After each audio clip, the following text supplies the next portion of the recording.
Thank you very much, George and Sani Bonani. That's how we greet in this part of the world.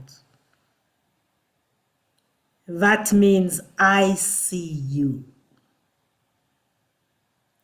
I see your hopes. I see your dreams. I see your aspirations. I also see your struggles. I see your ancestors as well. I recognize as well the umbilical cord that cut you from your mother, that connected your mother from her mother. And just even that is a sign of us being interconnected, because each one of us was connected to the ones that came before us through this umbilical cord. So, sanibona. Namo Vatasa Bhagavato Sama Sambuddhasa. Namo Vatasa Bhagavato Sama Sambuddhasa. Namo Vatasa Bhagavato Sama Sambuddhasa. Just inviting all of us to really connect to this sacred space, this space created by Sangha Life. A gentle invitation for you to really alive and arrive in this moment.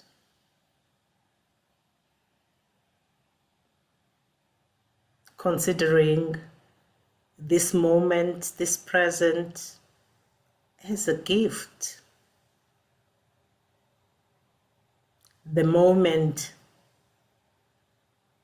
that cannot be repeated, for we only have this one breath for now. Inviting you to fully inhabit your body and allow your body to really welcome you home.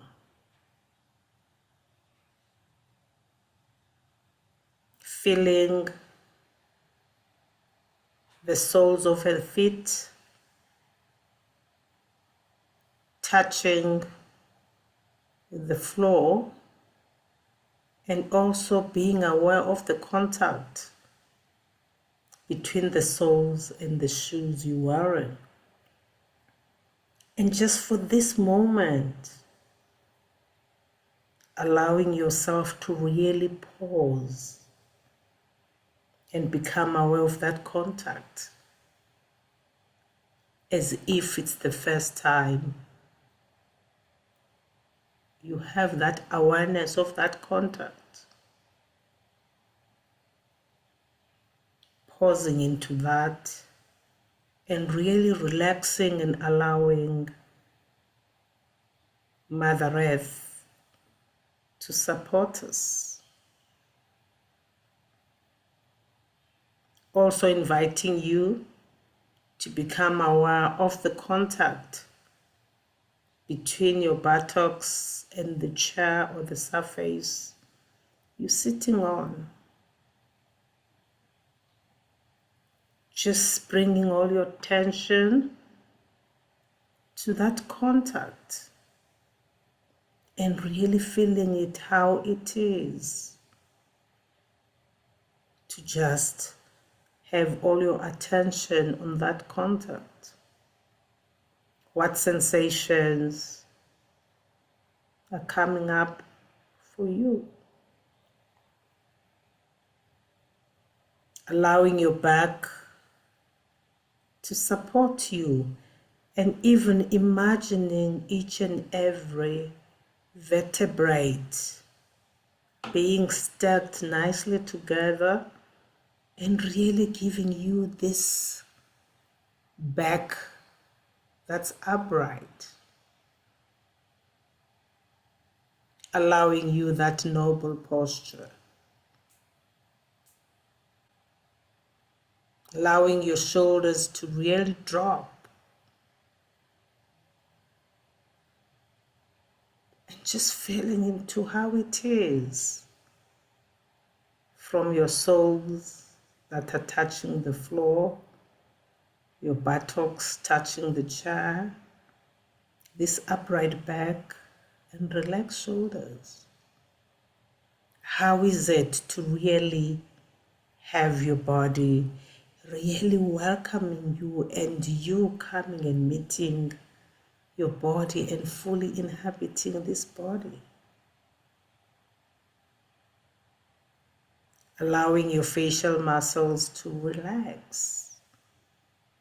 You might even slightly open your mouth and allowing your jaw to drop a bit, softening your eyes, and just feeling into this present moment, allowing this complete pause into the now, into this present. And as you're starting to really fully pause, getting in touch with each and every muscle of your body, really relaxing. Nowhere to rush to, nothing to do at this moment, just being aware of this body that's ever present, the truth teller that really tells us how it is in this moment.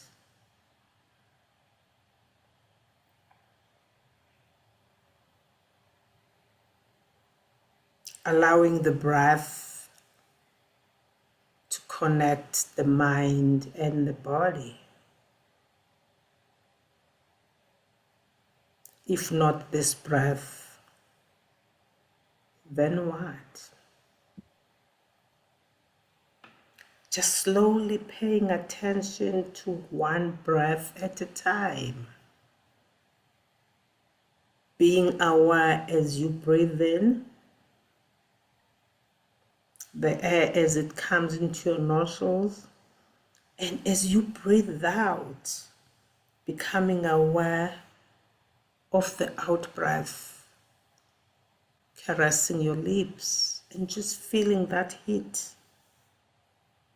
as you're breathing out. Taking in a couple of deep breaths in, fully filling your lungs, and as you breathe out, feeling yourself even relaxing more. Just being aware of this breath, having this cyclical movement, coming in, infusing the body with all the energy that is required. And as you take out the breath, even relaxing you more. Just for this moment, just paying attention to this breathing. I'm breathing in, I'm breathing out. I'm breathing in, I'm breathing out. As thoughts come, Gently becoming aware of the thoughts and just letting the thoughts go. Watching your thoughts as they come and go without creating a story, but just the awareness that I am this thinking body. I am this feeling body. Feelings will come and go. Just the awareness, oh, another feeling, another emotion. Just let it go.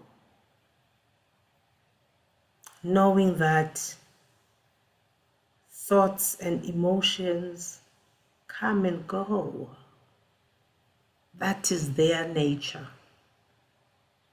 And yet the body, the truth teller, is always here. Just tracking in how it is with the body. Allowing whatever needs to rise. And just the curiosity of seeing the rising and falling of things. No judgment, no story. Just sitting with what is and how it is.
When your mind wanders, using the breath as the focus of your attention, bring your focus back to the breathing. I'm breathing in, I'm breathing out. And as thoughts come, coming aware of those thoughts and just letting them go their way. Coming back home to this body.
Bringing back your attention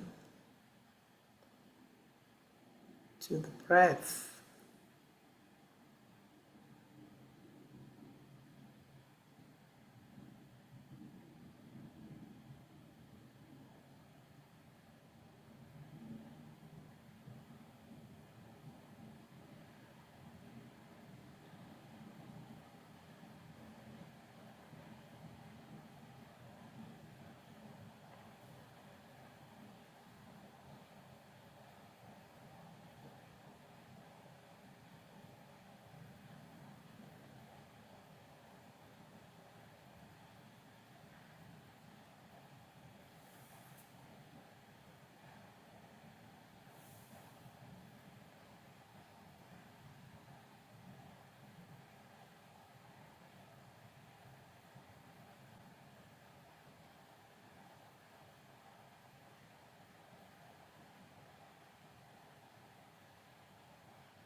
Allowing yourself to be fully in touch with your legs, fully sensing your legs, paying all the attention to the legs.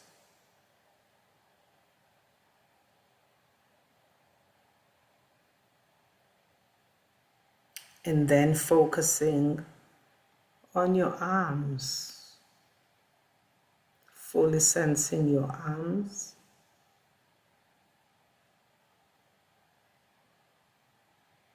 sensing your legs and your arms together at the same time.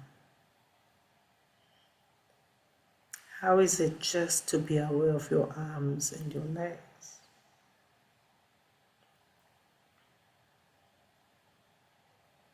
Adding listening to the sounds around you,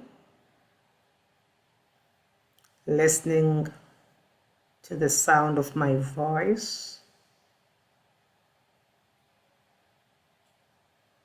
deeply tuning in and listening deeply to the sound of your heart beating,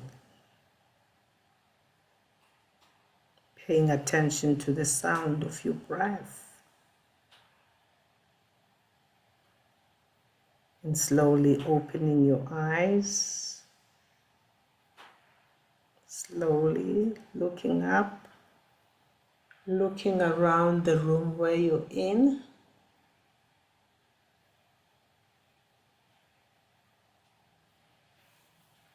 and looking at the screen, seeing this lovely tapestry of everyone.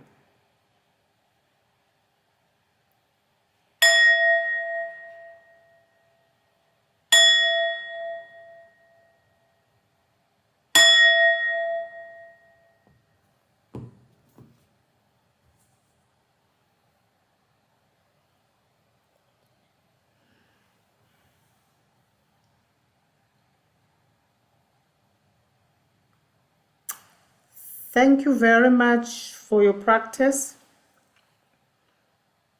When we say thank you, we say enkosi. That means I see the greatness in all of you. And in the spirit of Ubuntu, we say, I see myself in all of you. And in the spirit of this ancient African wisdom, as I'm seeing myself in you, I feel the connection, the togetherness. And when that happens, that means I can do no harm, because to harm you would be harming myself. As then I see you, I wish for you all the best. I can see that, like me, you have your hopes. Just like me, you have your dreams. And just like me, you have your aspirations. So what Ubuntu says as Thich Nhat Hanh talks about interbeingness. This is the spirit that I am because we are. I am because we are. And I can never be fully me if you are not fully who you are destined to be. So this spirit of Ubuntu, it's about the acts of loving kindness. It is the language of love. seeing love even in the unlovable, and being able to sit with what is not wanted and being able to allow, to accept. And as we do that, this allows us to be fully in the moment, to start connecting with myself and remembering different parts of who I am in my soul. And just being able, with mindfulness, to cultivate wisdom and to cultivate compassion. This allows us to have the intimacy with all things.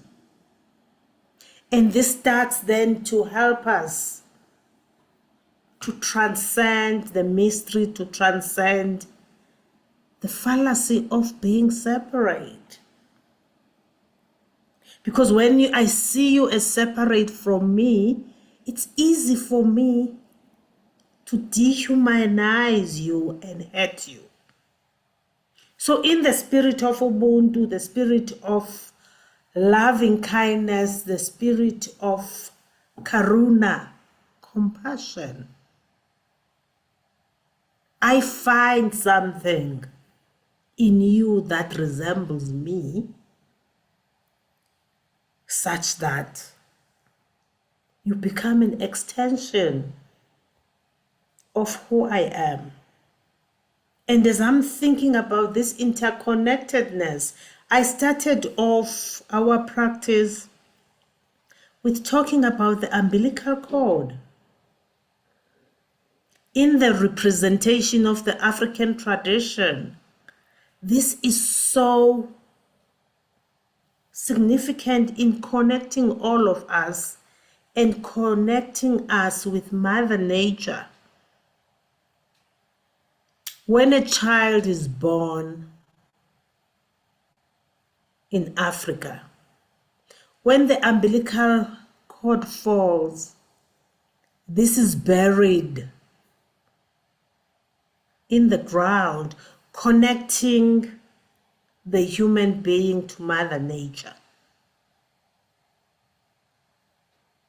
And we have so much to learn in terms of interbeingness, in terms of interconnection from nature. Just thinking about the mushrooms and the fungus that grows and we see on top of the ground.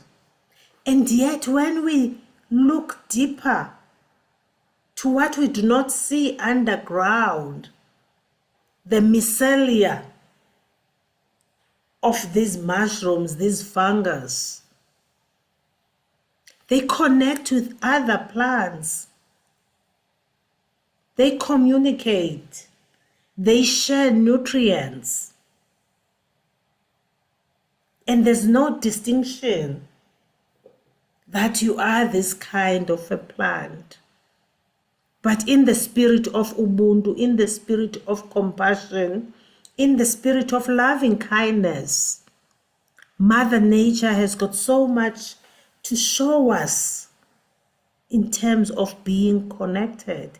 And then that means all sentient beings, seen or unseen, known or unknown, are treated with respect and dignity. And we start to see the divine and become intimate with everything. So what is this ancient African wisdom of Ubuntu? In my language, Ubuntu means umntu ngumntu ngabantu. I am because we are. I can never be fully who I am if you are not fully who you are.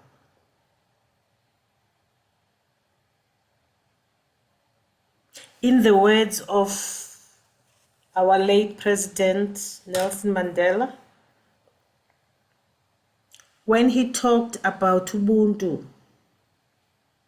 he said Ubuntu is the profound sense that we are only human through the humanity of others.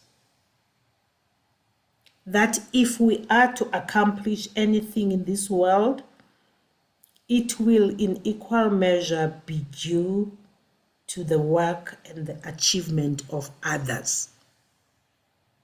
And if you think about that and link that to the Buddhist text, this talks about anatta, non-self.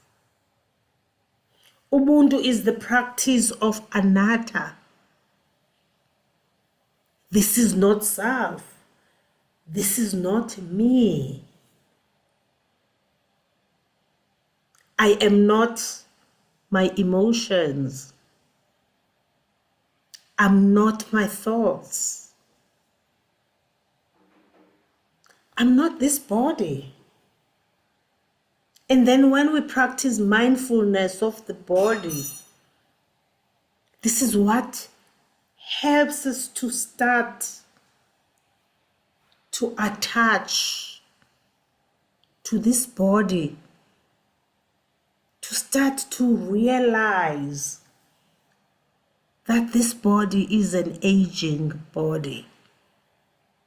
It's a body that is not the same as it was maybe 20 years ago. And then as we start to recognize that I do not idolize this body, it's to help me to be fully in this moment. We start to let go bit by bit, and we start to understand anicca. We start to understand the impermanence of things. And yet the souls that are connected in the spirit of Ubuntu continue to be connected like that. The day before yesterday, I just came back from Rwanda. It's the time 29th anniversary of commemorating the genocide on the 7th of April. I went to the Genocide Museum and just could feel the body, feeling the pain, feeling this separatedness that separated people. And I was not aware that in Rwanda, they also talk about Ubuntu. When I got to the museum, the first thing I realized was Ubuntu. And here we call it Ubuntu. I asked them, may I please take a photo of that? And they allowed me to. And what they say about this Ubuntu, this is the greatness of heart. Ubuntu means humanity, goodness, generosity, and kindness. A person who has Ubuntu is someone who has greatness of the heart. In the context of the genocide against the Tutsi, Ubuntu refers to those who selflessly risk their lives to rescue or help those who were persecuted.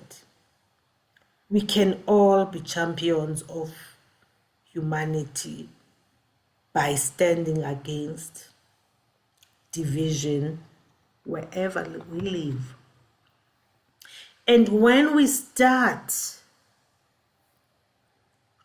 connect in this manner, we then start to transcend the constructs that separate us from each other. We start to recognize that actually, all of us, when we bleed, our blood is red.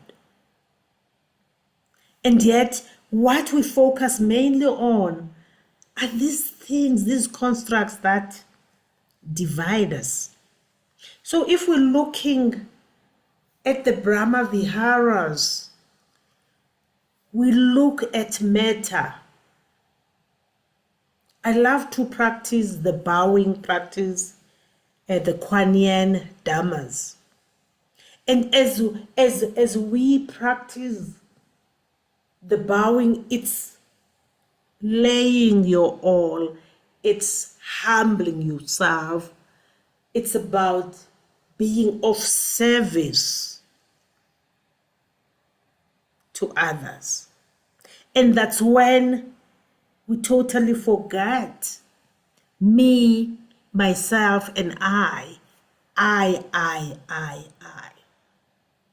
And we start to look at how can I be of service? Where am I called to show those random acts of loving kindness? How do I extend the love I have for those who are close by? Slowly extending that to neutral people, people I meet on the road, a simple smile, a simple saying, Sawubona, I see you, and seeing the person in the eye, the doorway to the soul of another human being. Such small acts of seeing others and just the feeling and the experience of being seen yourself. How do you feel when someone fully sees you and hears you? These are simple acts of loving kindness and not bringing in material things. A simple smile, a simple connection with the eyes, a simple silent speech. I see what you're going through. And as your heart is going through these struggles, so is mine in the spirit of Ubuntu. And as we get interconnected, we then can achieve so much. There's an African proverb that says, if you want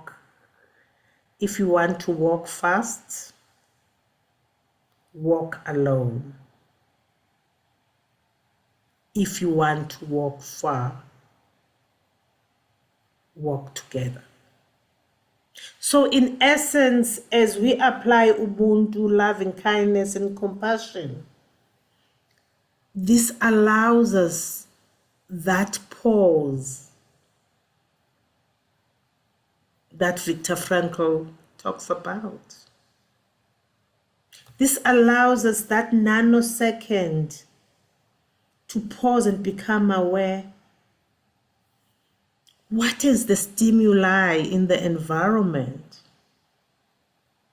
And as I pause, apply mindfulness, become aware moment to moment. What's arising, what's falling. Then I'm able to choose an appropriate response. A response that helps me to have the wise action, a response that allows me to have mindful dialogue and apply wise speech. And as we do that and think about the fourth noble truth, then we're able to touch and taste nirvana by connecting with others and being able to ensure that however we are with the others, we consciously bring love, we consciously don't have any harm, we consciously are having the wise speech that makes the others to feel that I matter too. As this person is practicing the wise speech, I'm also seeing myself in them.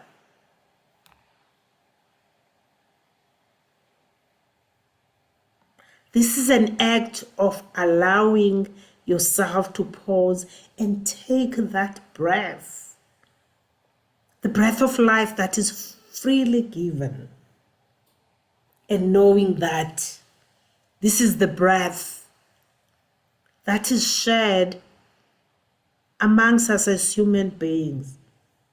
This is the breath that through loving kindness, Mother Nature makes sure that through the trees, we get the much needed oxygen. And Mother Nature takes on the carbon dioxide that we breathe out, cleansing the environment. This is an act of what I would call in my language an inner ether, an act of the yin yang, an act of creating harmony and balance, an act of servicing the better good of the whole, instead of thinking about myself and my interests. So in the spirit of Ubuntu, if we think about this, we say it takes a village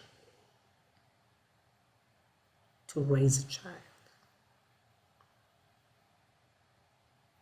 No child in a village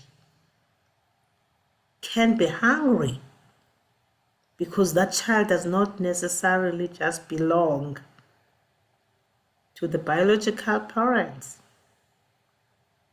And we even take this further and become dramatic about it and say that if a child does not feel the warmth of a village, that child will burn the village in order to feel its warmth.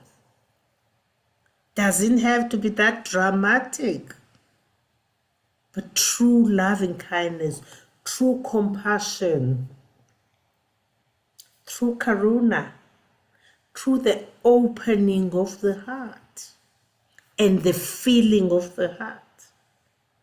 Because we've lived in a world where we close our hearts such that we block the pain and the suffering of the world. Whereas if each one can just do a simple act of kindness, how different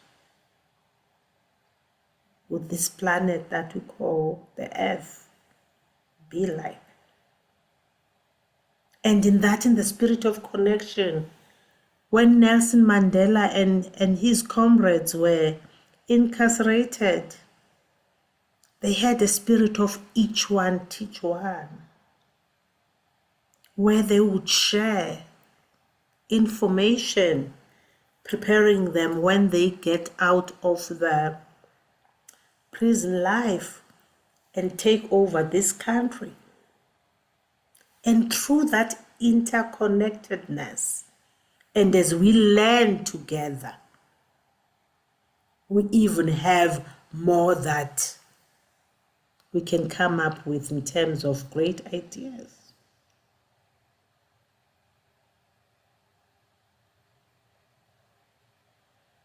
And as I look at you once more, I'm seeing myself in each and every one of you and feeling the heartbeat of each one of you as I see you across the waves. We breathe the same air, we have the same blood. What is it that allows us to separate from each other and see the other as not me? And then when I start doing that, I can see myself developing this ill will and then taking it further to harming what is not me, what is not mine, what is not close to me.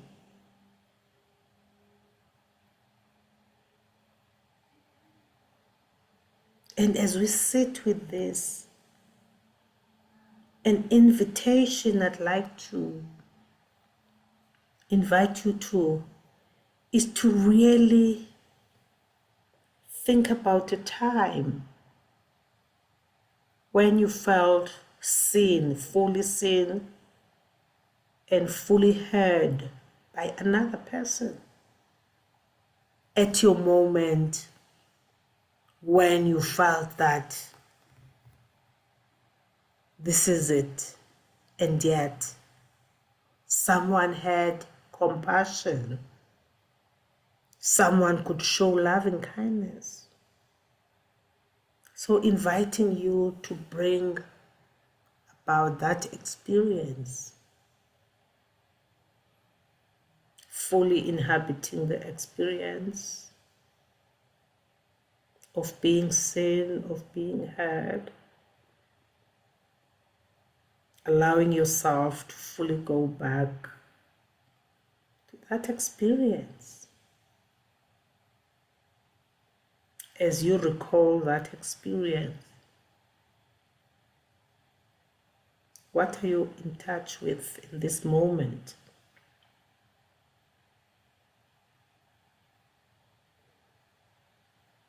What's important for you?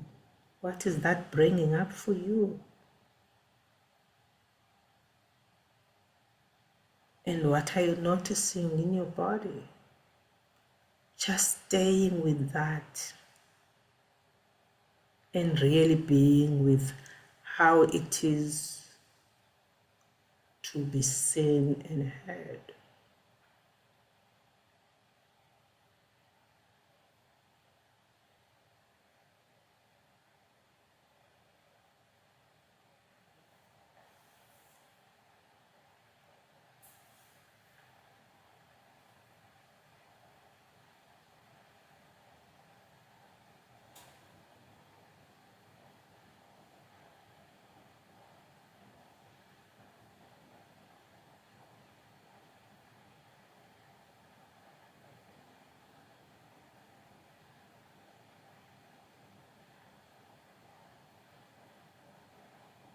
And as you are with that,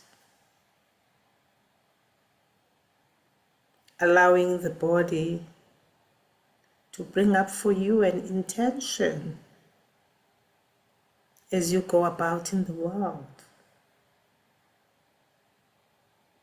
How do you intend to see and hear others, listening deeply and tuning in?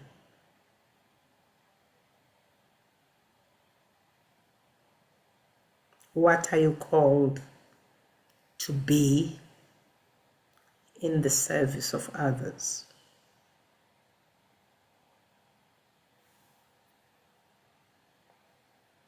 Enkosi, I see the greatness in all of you.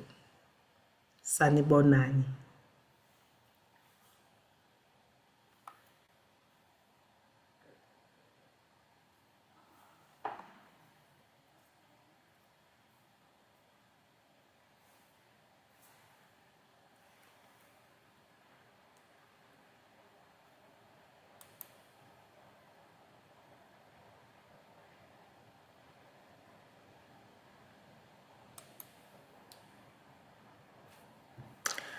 We will now open to any reflections, any questions, and any sharing of what's up for you in this moment.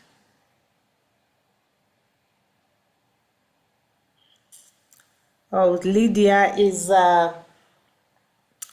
asking about this basket of many colors.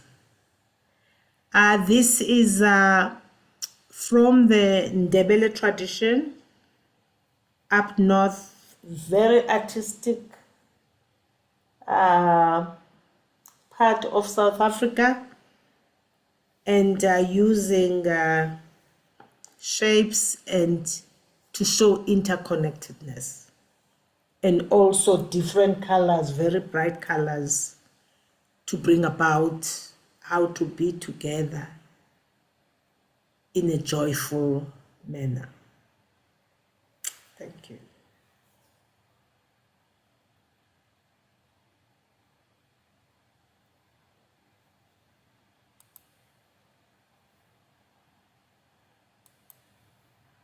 So whoever would like to speak, if you can go to reactions and raise your hand.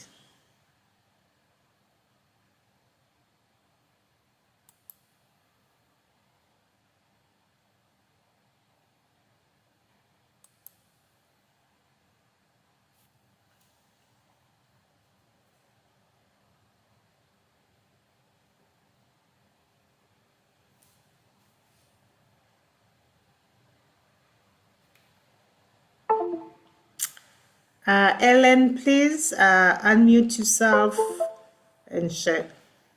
Good morning. I just want to say thank you so much. Every word you said touched my heart, my soul, and thank you for bringing us all together in such beauty and truth.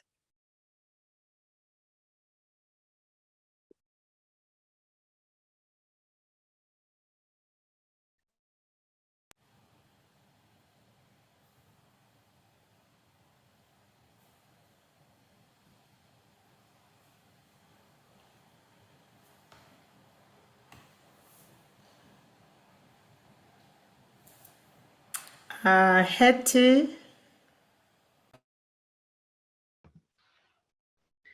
Ngusi, and thank you, Sangha Life. This is my first visit to you, and I was touched. I have a, I was, how the service comes with a heart which tends to slice closed, but it's never closed. There's a crack in my heart, so I feel I needed to say that because I sometimes feel the opposite. But while I'm here thinking of the interconnectedness and the beautiful Ubuntu, which I'm so in love with now, and I will meditate. I do meditate, and thank you for this evening. Thank you.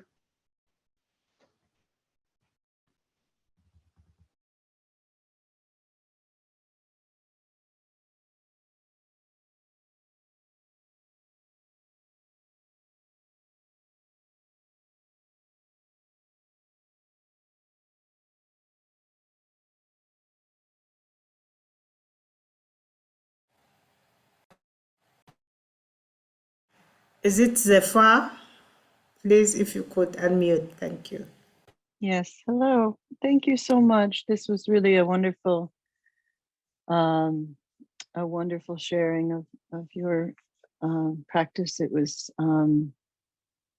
it brought up many things, but what I wanted to share is that when you were when thinking about the when meditating on the idea of feeling sane, feeling heard, I let myself sort of touch on a bit of tension, the anxiety that comes up about that. And instead of just, you know, seeing it as a simple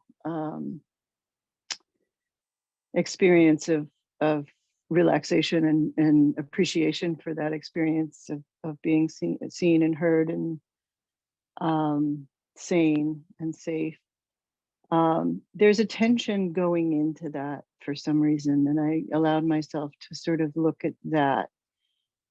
And I guess it's the vulnerability, because it was exactly the same tension I felt when you talked about being on the receiving end of hearing someone, of really deeply listening to someone who needs that sense of safety and sanity and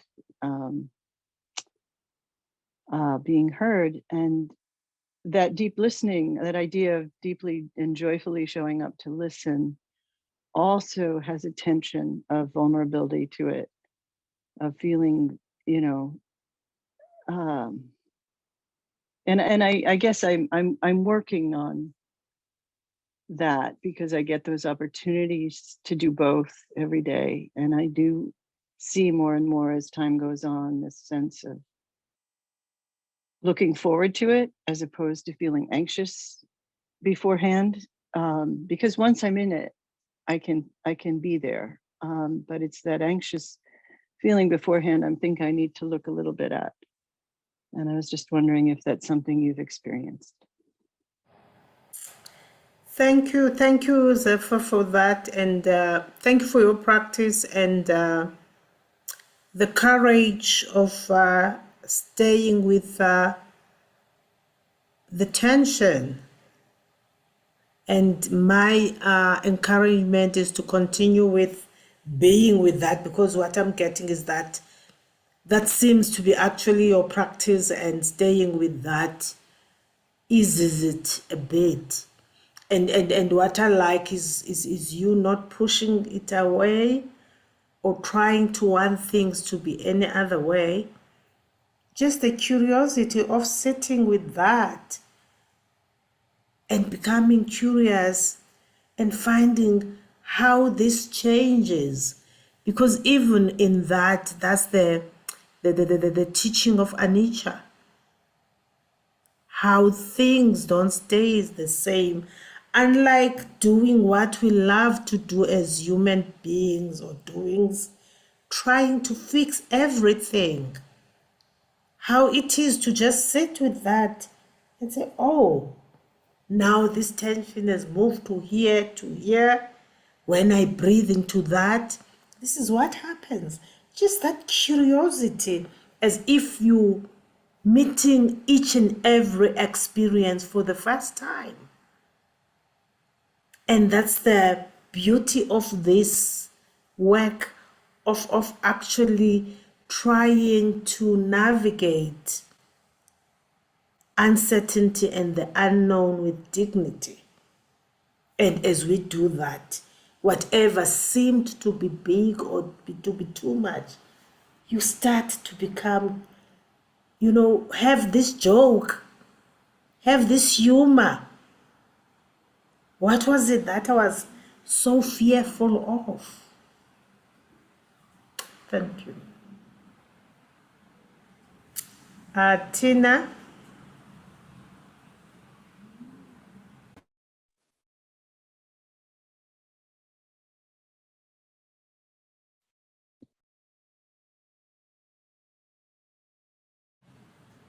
Tina, we can't hear the sound. I'm not sure about the others, but we can't hear you.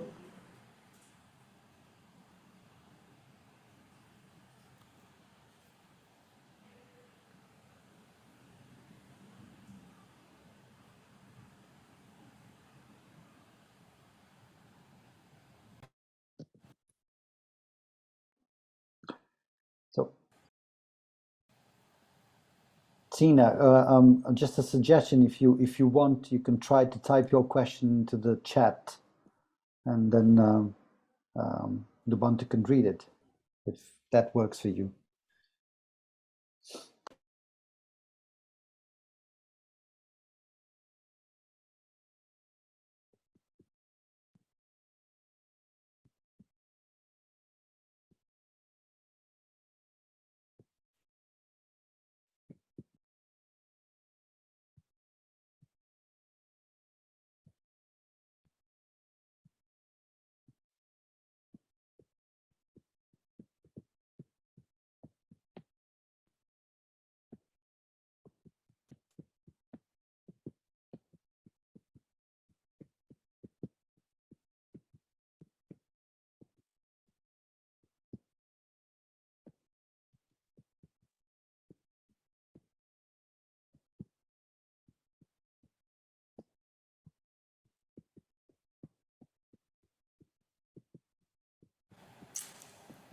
Anyone else as we're waiting for Tina to type her question or comment?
Any more questions or reflections?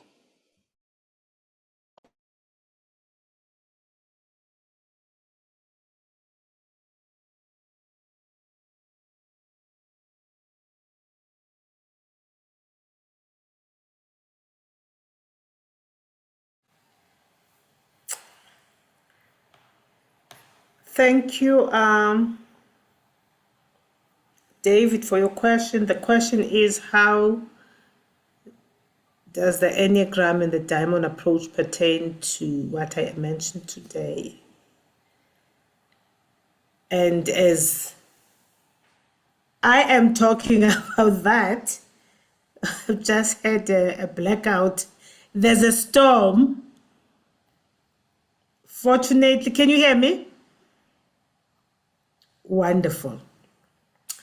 So with the Enneagram, for me, the Enneagram helps in terms of becoming aware and applying mindfulness to the thoughts, to the emotions, to the sensations, and allowing us to integrate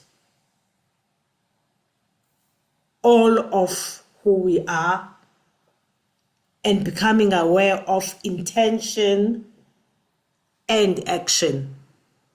And if we look about that, becoming aware as well of the consequent, and if I think about the Buddhism and the Buddhist texts, it's about thinking about the karma. If I'm thinking about us as connecting with others, it's about how do I connect with others, being aware of what my impact is to others and in the world. And the diamond approach is very intricate and deep. And for me, it's about that connection to the true nature, to the soul of who you are, and allowing us to transcend beyond the conditioning of how we are in the world. And as we connect to the true nature, to the essence, to the soul, and come from that pure, from that innocent nature, that is the kind of nature that knows no division. So it does connect us.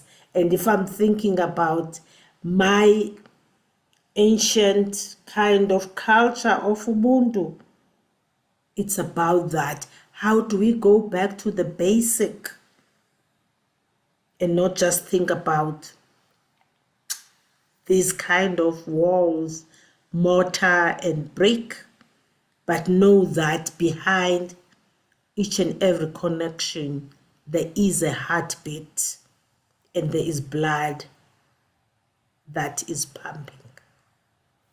Thank you.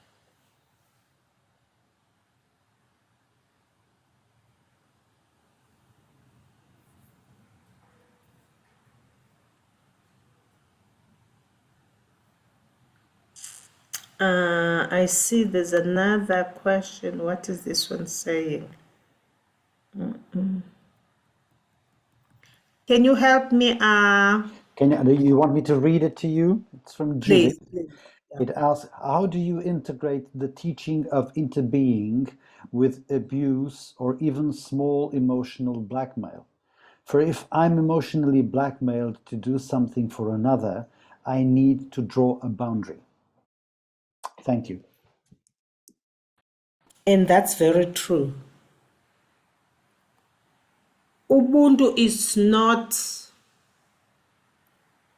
about laying yourself. It's about being self-full. And it's not about allowing yourself to be a doormat, but it's how we look at the highest order of thing, the better of the whole. And as we connect and do things, all of us together, then we are in service of the whole.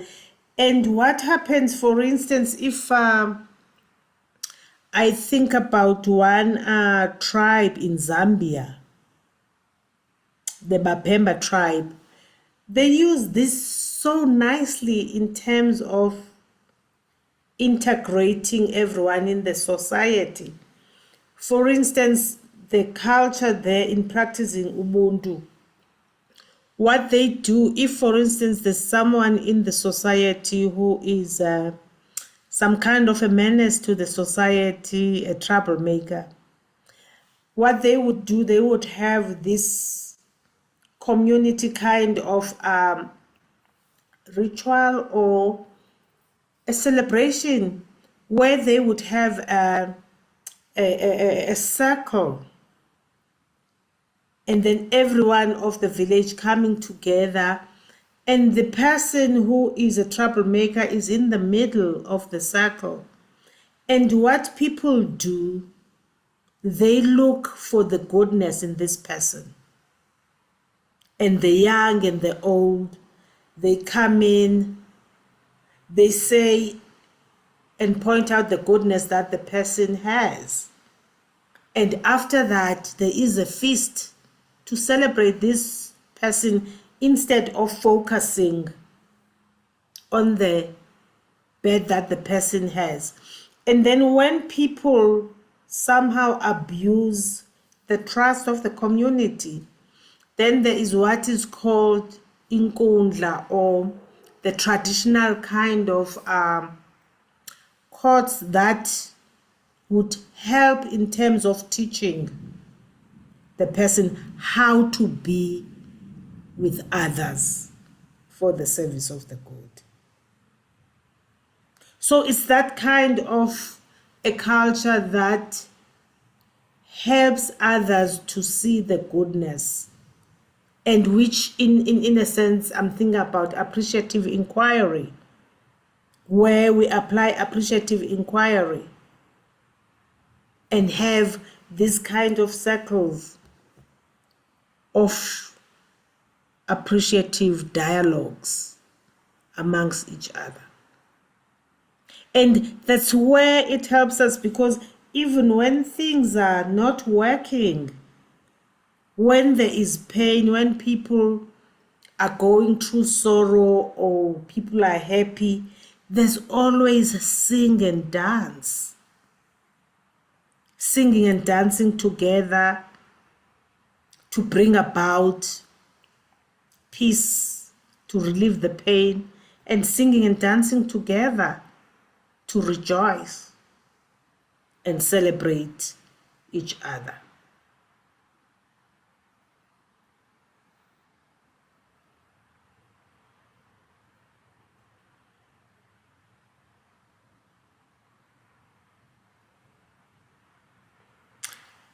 Joanne, I see your question. Is there anything in your tradition that speaks to the why of the sense of separateness?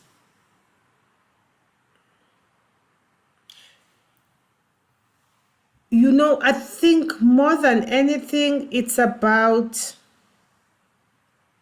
the modeling. Because we grow up with this practice. For instance, I remember when I was growing up, if, for instance, in the evening you find you are about to make a cup of tea and you find that you've run out of sugar, it's such a common thing to send a child to your next door neighbor to ask for sugar.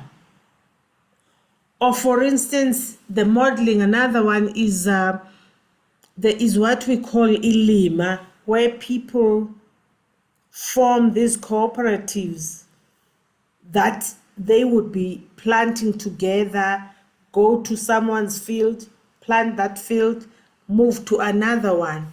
And when it's harvesting time, we all harvest together and have this feast of celebrating the harvest.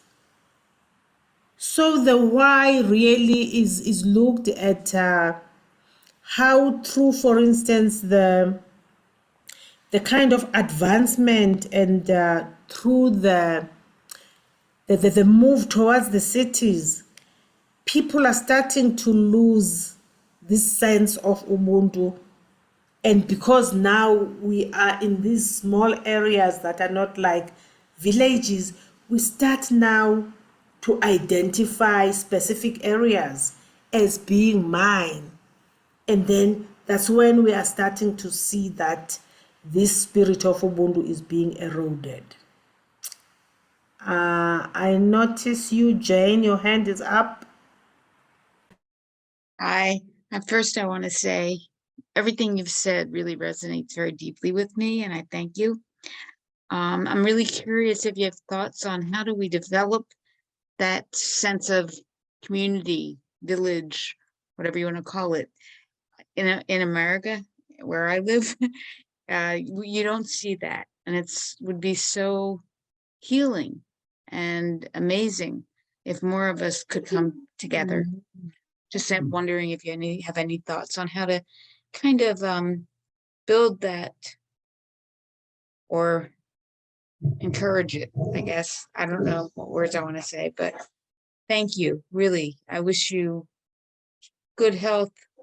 I love everything you said, and it really touched me deeply. So thank you.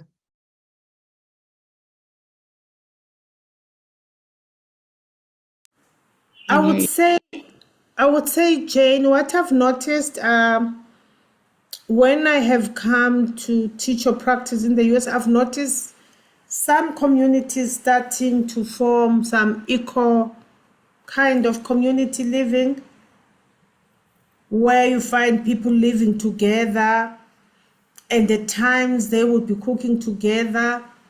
They would be taking what they just need for the livelihood instead of having all the material things. And actually, if I'm thinking about that, I'm thinking about the first people of South Africa, the San people.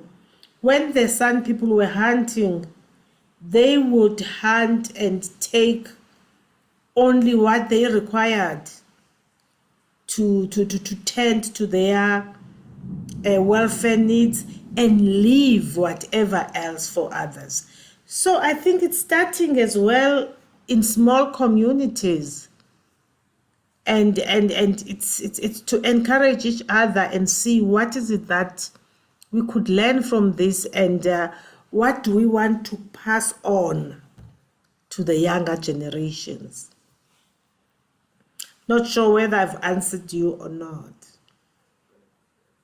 Thank you.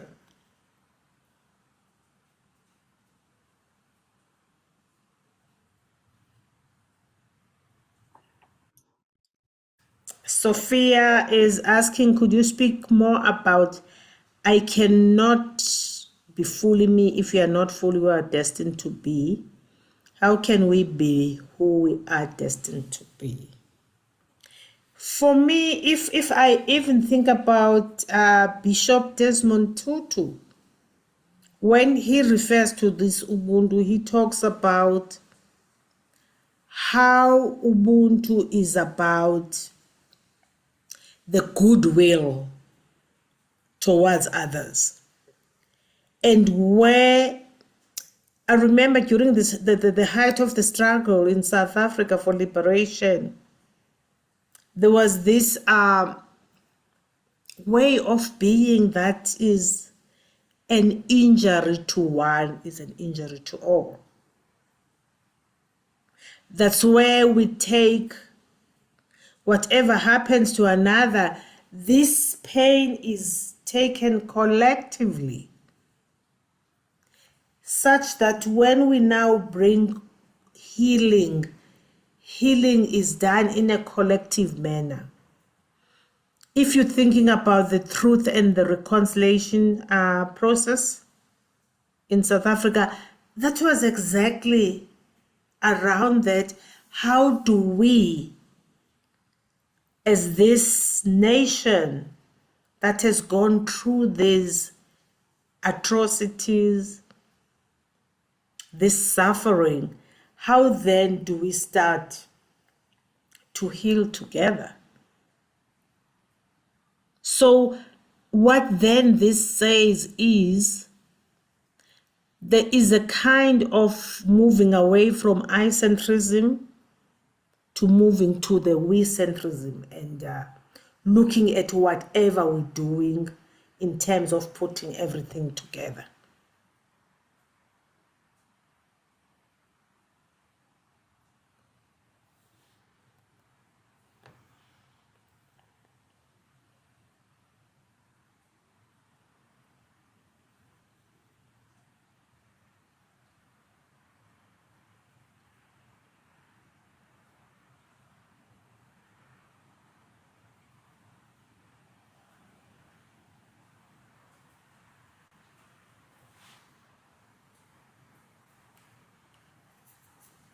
I'm just feeling the wind blowing and and just feeling being drawn out there, and feels like Mother Nature is calling and saying, I'm also part of that.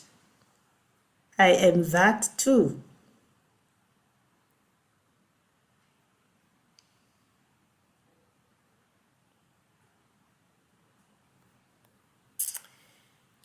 George, we have 4 minutes. I'd like to hand over to you for some closing or any announcements that you might have. And thank you, everyone. Enkosi kakhulu.